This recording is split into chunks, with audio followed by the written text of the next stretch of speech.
Welcome back everyone. In this video, we're going to look at a broad overview of how the Quran was transmitted, and in doing so, we will present some more challenges to modern Muslim claims about its preservation. But before we get into that, let's look at the word Quran itself.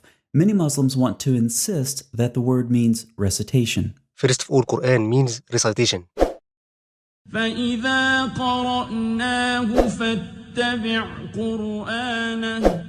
The main source for the transmission of Quran is the oral recitation. Did you catch that? They want the Quran to mean recitation and only recitation. They want to limit the possible range of definitions of the word to recitation because they feel it strengthens their case for the oral transmission of the Quran. For some reason, they believe this is where their best arguments are. However, about the word Quran, Yasir Qadhi states, the most popular opinion, and the opinion held by Tabari, is that the word Quran is derived from qara'a, which means to read, to recite. Quran thus translates as the recitation or the reading. Now this is nothing new except to some Muslim apologists, I suppose, but it's been long acknowledged that Quran can mean read or recite. Let's look at a couple examples. It's a Quran that we have revealed in portions so that you may read it. It's a discourse that can be read. It's a Quran that can be read. And it's a book of which the verses are made plain, an Arabic Quran. So translators acknowledge just what Yasir Qadhi said. Quran can mean reading or recitation. It can be used even in parallel with a book or along with the verb to read. But why the uncertainty? Quran is, I think we would agree, a fairly important word for Muslims. Why does Yasir Qadhi talk about the popular opinion for the definition of the word? Well, if we look this word up on Quran Gateway, it gets a foreign word tag. It turns out Quran is one of those foreign words of the Quran. Arthur Jeffrey, among others, has analyzed this word in depth, comparing it to other Semitic languages, concluding, in his day it was largely thought to derive from Syriac, meaning the reading, and there's little doubt that the word came to Muhammad from Christian sources. So Muslims, do not intentionally limit the definition of Quran in order to try to strengthen your case about the oral transmission of it. Do not say Quran equals recitation. Just admit that Quran is one of the foreign words of the Quran and its precise meaning may be undetermined. Now, with respect to the oral transmission of the Quran, how is this claim held up under scrutiny of recent scholarship? Islamic tradition argues that the Quran's transmission was firmly controlled by the practice of oral recitation. Doubts have been shed, however, on this traditional view.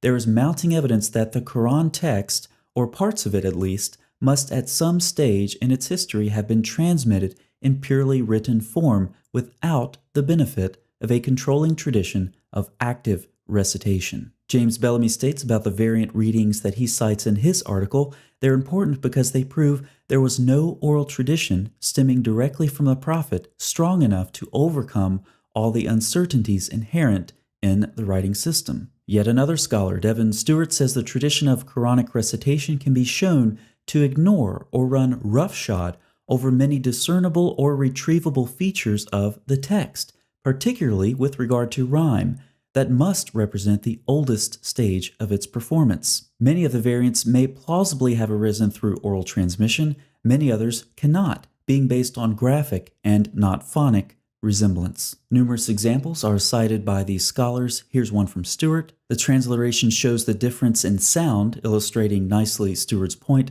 though of course the graphic similarities are lost in transliteration. So we have indication from the manuscripts that the oral transmission of the Quran broke down. But how early did this happen? Very early. Zayd started compiling the Quran by collecting it from leafless stalks of the day palm tree, pieces of leather and hides, and from stones and memories of men. Remember how difficult this job was. If Abu Bakr had ordered me to shift a mountain among the mountains from one place to another, it would not have been heavier for me than this ordering me to collect the Quran. Now, what was Abu Bakr thinking, making Zayd do all of this work, going and collecting the Quran from various sources? If the Quran was so well preserved in the memories of Muslims, then the Caliph should have just called 2 or 3 reciters, have them sit down at a table, they recite, Zayd writes. It's as simple as that. The only problem that Zayd should have had was a tired hand from all of that writing, but that's not the case. He had to go collect the Quran from various sources, some of them written. So we have indication from the Muslim sources themselves that within about a year after Muhammad's death, the oral transmission of the Quran had already broken down. Now we all know that the standard Quran comes from the Hafs recitation. So let's take a look at the Isnad. Samuel Green made this diagram based off of the text below it, which comes from the Islamic Awareness website. Now there are several problems here, so let's talk about them. For example, we have reports that the Qurans of Ibn Masud and Ubay didn't match each other, or the modern Quran. So how could they be in the same Isnad for Hafs? But for now, I want to focus on one specific problem with this Isnad. Looking at the bottom left of the diagram, we know that Abu Bakr commissioned Zayd some point around 633, and already, about 1 year after the traditional date for Muhammad's death, Zayd already had problems collecting the Quran. And now we see the problem with this Isnad. It's incomplete. Zayd used sources, and they should have Isnads. Someone had to write the Quran on the stones that Zayd used, same for the leather and the palm stalks. What were their names? Why aren't they in the Isnad? What about the men Zayd called on? Were their memories reliable? What were their names? Why aren't they in the Isnad? From the very beginning then, we see that the Quran was fragmented. The oral transmission broke down. Zayd had to collect the Quran from various sources. But just how fragmented was it? In other words, I want to know which surahs came from where. Which surahs were written on the stones that Zayd used, for example? Surahs 1 through 5? Maybe surahs 20 through 24 came from the memories of men. Maybe surahs 30 through 40 were written on the leather hides that Zayd collected. I want to know which surahs came from where. Muslims can't tell us. They want to act like the Quran originally went back to one single source. That's not the case. Now let's go back to this Isnad and look at some of the names on the bottom. These are very big names, of course: Uthman, Ubay, Zayd, Abdul ibn Masud, and we have good reason to think that none of these readings made it through a critical period in the history of the Quran in the early 8th century. And here we go again, featuring Caliph Abdul Malik and his general al-Hajjaj. He mocked Ibn Masud, saying, "How I wonder about him. He claimed to have read the original Quran of God. I swear by God that it is just a piece of Raja's poetry of the Bedouins." He also said, "Ibn Masud is the chief of hypocrites. If I had lived in the same time as his, I would have soaked the ground with his blood." Al-Hajjaj would often threaten to kill the people of Kufa should they not cease following the reading of Ibn Masud. And he swore that he would erase Ibn Masud's reading from the Mus'haf with the rib of a swine. So let's compare and contrast the opinions on Ibn Masud.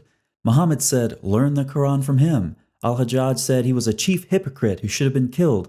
"I would have soaked the ground with his blood. I would erase his reading with a swine's rib, and I'll kill you if you follow his reading." Oh, and by the way, Muslims, I already know every source I cite in this video that you don't like is weak, and you will reject it. So go ahead and post more of those ad hoc responses in the comments section below. Now, as we've discussed previously, Al-Hajjaj made his own recension of the Quran and destroyed competing readings. But his destruction was not limited to public property like the case of Uthman, but rather included both public and private property. Al-Hajjaj was thorough, if nothing else. Remember all of those very important names that we saw at the bottom of the Isnad? As for the fate of the Codex of Ubay, the well-known Quran reader, Khalaf bin Hisham, speaks about the existing codex with skepticism.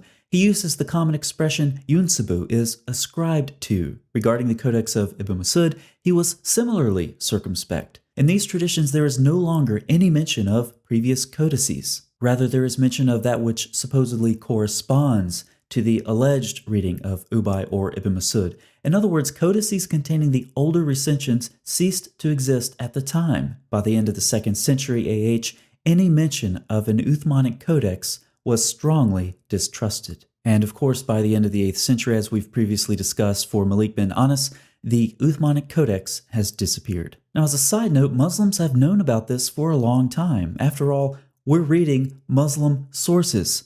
Yet, what have Muslims been telling the rest of the world?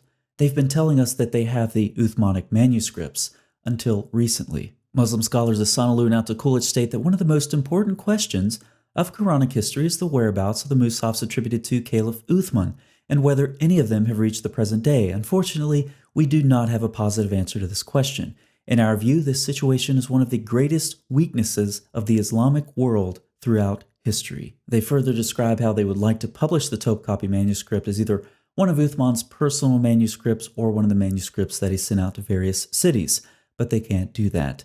Now, why the lack of early manuscripts, Muslims? It seems to have something to do with this cycle of recension, revision, and destruction that we see in early Islamic history. Uthman revised the Quran, then destroyed his sources. Al-Hajjaj revised the Quran and then destroyed competing readings. Now, what about Al-Hajjaj's Quran? What happened to that? Well, thankfully, when the Abbasids took over, they seemed to largely want to take credit for the Umayyads' work. So Al-Hajjaj's manuscript was given some mercy. As regards the Musahif of Al-Hajjaj, the Abbasids similarly attempted to replace them. In one such tradition, the third Abbasid Caliph, Al-Mahdi, permitted the sending of one more Musahif to Medina after the Musahif of Al-Hajjaj had been replaced. It was not destroyed, but rather put in a box on the side. It is also likely that the other codices in the major cities were no longer in use. So let's take all of this information back to our Isnad. We have reports of all of these early readings being eliminated or prohibited by penalty of death in some cases. None of these readings appear to make it past Al-Hajjaj. As we saw, Hajjaj carried out an extensive Quranic destruction campaign, even more so than Uthman before him. The things that happened in the turmoil of attempting to standardize a Quran in the first Muslim century actually undermined the contributions of the various authorities on which this incomplete Isnad chain rests. Now maybe you're thinking there's no way the Caliph and his general could establish their own standardized reading and destroy the other readings. Two things. Number one, the Islamic world was not so large and stable at this point as the Islamic traditions tell us.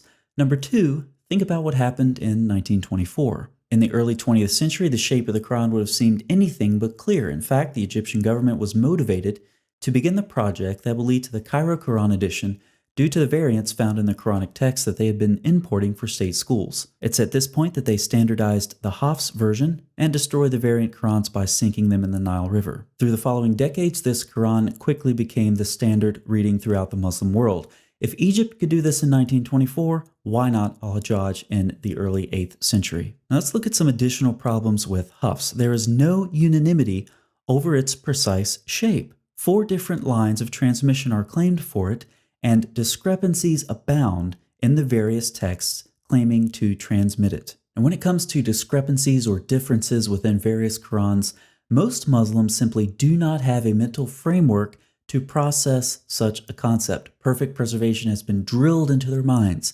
so much that they can't think clearly about this topic.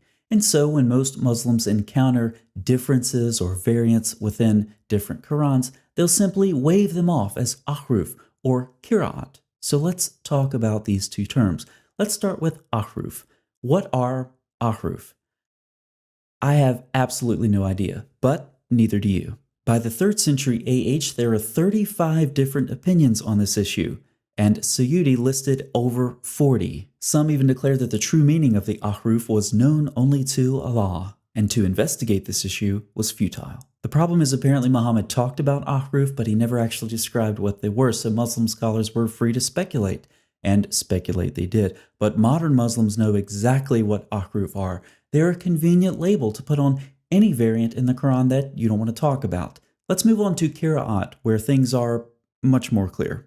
Qira'at, or readings, are part of the history of the text, not its starting point. The idea of different yet equally canonical qira'at did not develop before the 10th century, when great divisions over the Quranic text led Ibn Mujahid, among others, to sponsor this regulatory concept. He argued that there are 7 equally valid qira'at.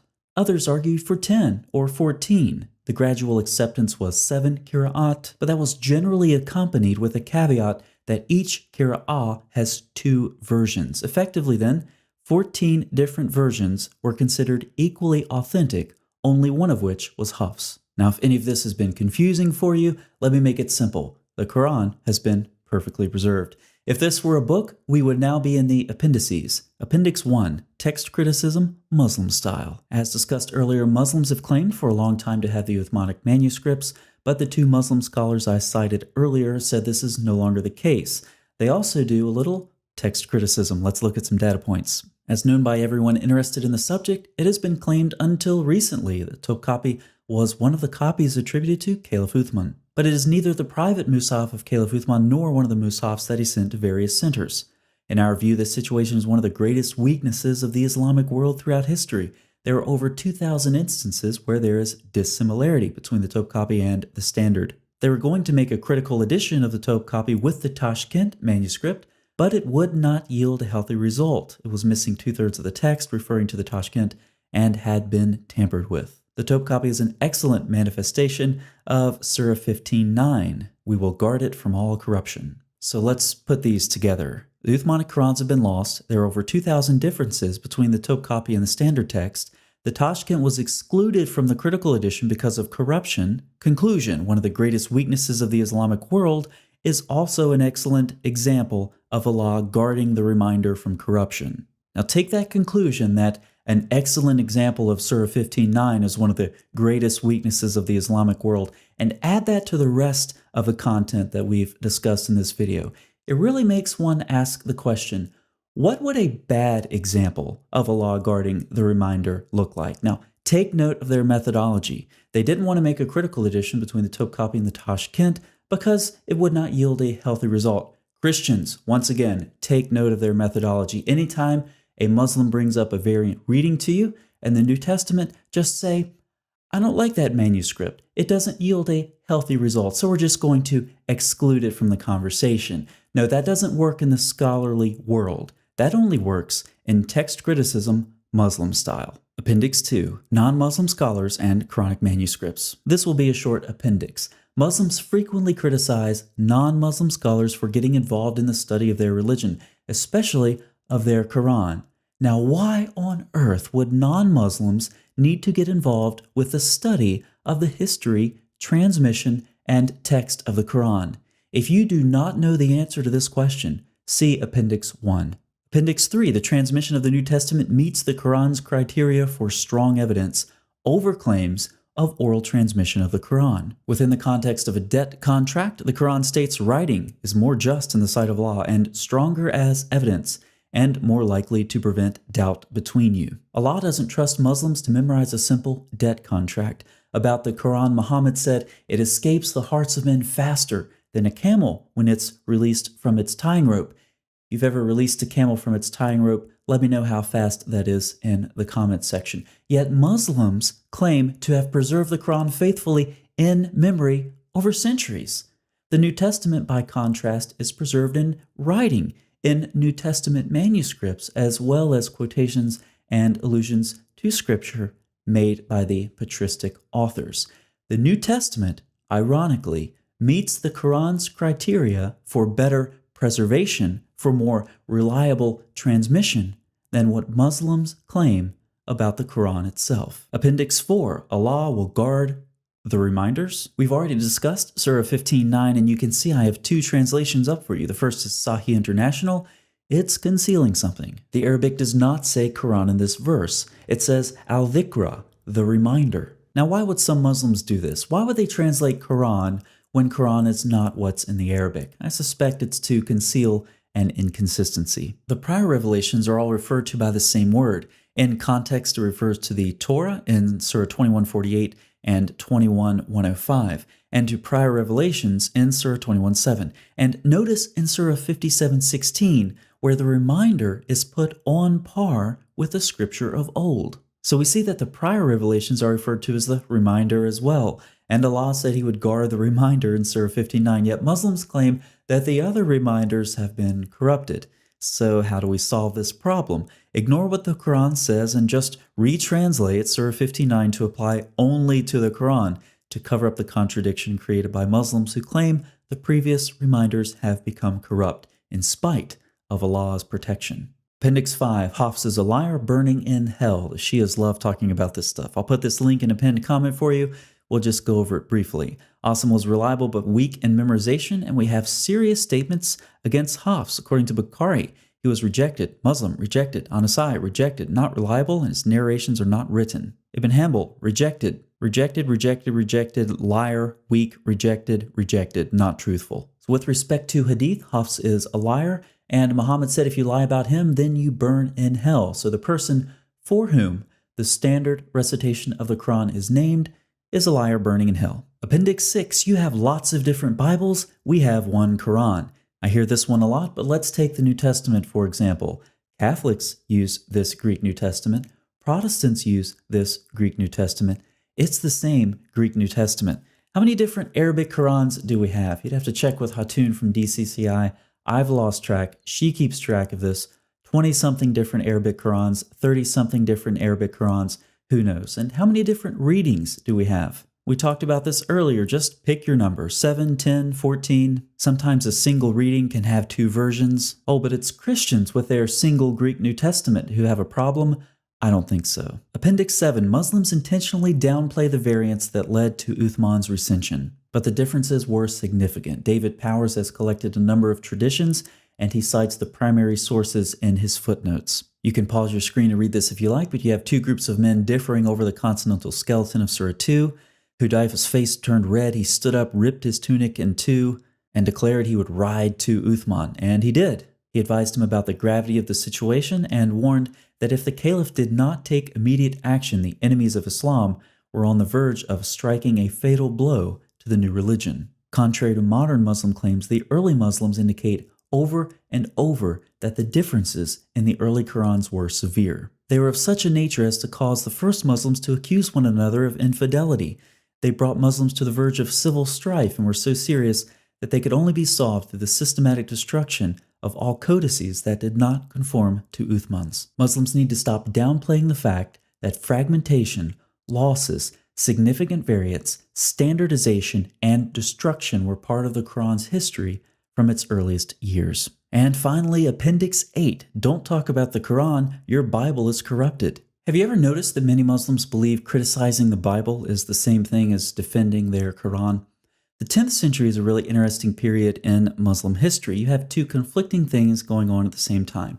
We've already seen Mujahid and other scholars, and they're forced, due to differences in the Quran, to establish equally canonical but different readings.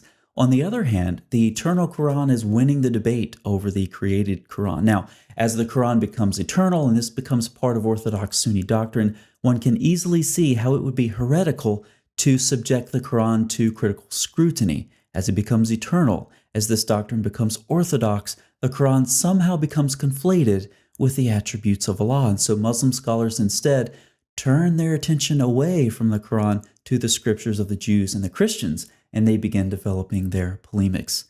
So when we see modern Muslims today exempting their own scriptures from critical scrutiny, but subjecting the scriptures of the Jews and the Christians to the same, we see them reflecting theological presuppositions and methodologies that have been deeply embedded in the Muslim mind for centuries. See you next time.